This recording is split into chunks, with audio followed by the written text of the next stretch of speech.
Hi friends, I think this is Vlogmas day 20 something. I've completely lost track. So I am looking at my goals for 2026. And in doing so, we're looking back at the 2025 goals. And I've made kind of some offhanded remarks about how 2025 did not go to plan. I did not make my reading goals.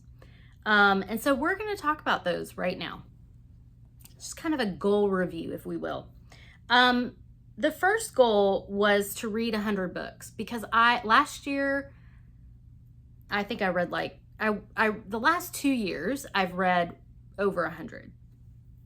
So I thought 100, it's a good number. I can get there. My last count is 78 for this year.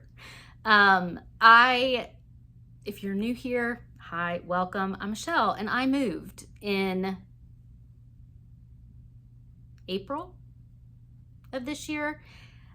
I lived by myself and was downsizing after being in this house for about 5 years, and I had been my mom's caregiver in that house as well, so I had a lot of her stuff. It took a lot of energy.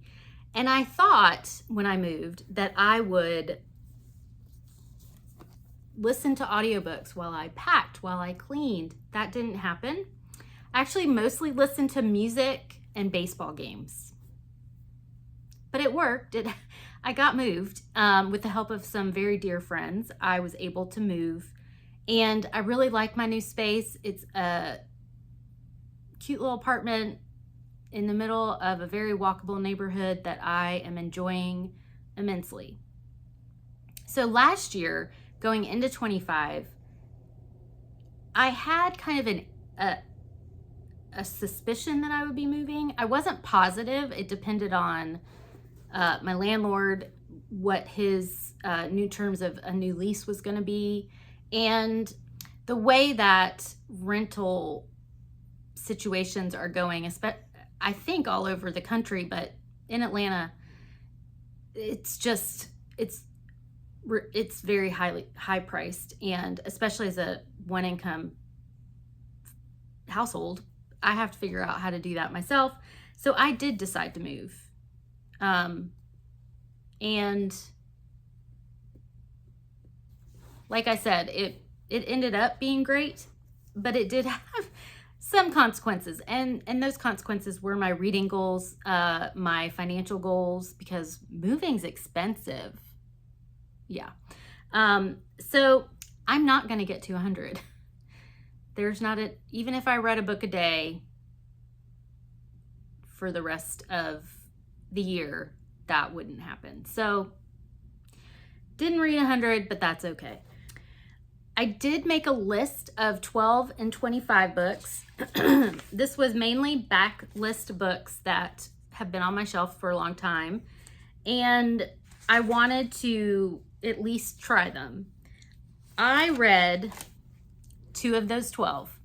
I read Less by Andrew Sean Greer in January, and then I read Crime and Punishment by Dostoevsky, which I read in September. Both of them were 3-star books for me, and I just wasn't interested. I didn't read I just went over. I haven't read a lot. I haven't. My reading year has been just my interest and my experience of reading has been pretty lower-ish. So I've got a plan for that, and we'll talk about that in a minute. Read a book of the month book every month. I did cancel my book of the month subscription, and I'm not getting a new book subscription until I finish reading the book of the month books that I have on my shelves. I did not read 1 per month. I did read 6, so I got 50% of the way there. I DNF'd the Book of Witching. I tried it and didn't like it. I read King of Ashes gave that 3 stars. I read The Last Story of Mina Lee. I gave that 4 stars. I read Crying in H Mart was 4 stars. I read Liberty, which was 3 stars for me. And I just read Wild Dark Shore, and that was 4 stars. So on the whole, they end up being pretty good books for me. I don't know. I don't reach for them much. So that goal didn't really go that great either. I also had an intentional living book stack. I did really well in January. I read one book. I did not read the rest yet. Read 75% owned books. I have to look at the numbers. I feel like I did read a good bit of books off my shelves. I also bought a lot of books, so it kind of depends on how you look at that. When I moved, I unhauled a bunch of books, so we'll look at that again. Get NetGalley to 40%. That's funny. That's funny, Michelle. I think I've gotten it to 8%. Yeah. Haven't read a lot of NetGalley books either. I just haven't. My 7th goal was to have fun. I have had fun. I've had a lot of fun and a lot of gratitude for BookTube and the bookish community that I've met here. Helped me through some hard times when I moved, and also have kept me going. Friends, like I've just been sending messages with some friends today, just checking in, seeing how everybody's doing. What are you reading? How's it going? How's your Christmas looking? That kind of thing. So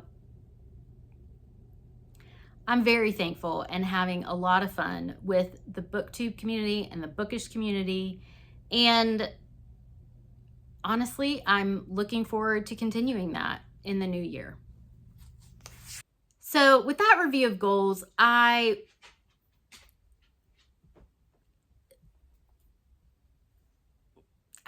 failure is a harsh word, and I don't think 2025 was a failure of a reading year for me. I think it was a surprising reading year for me.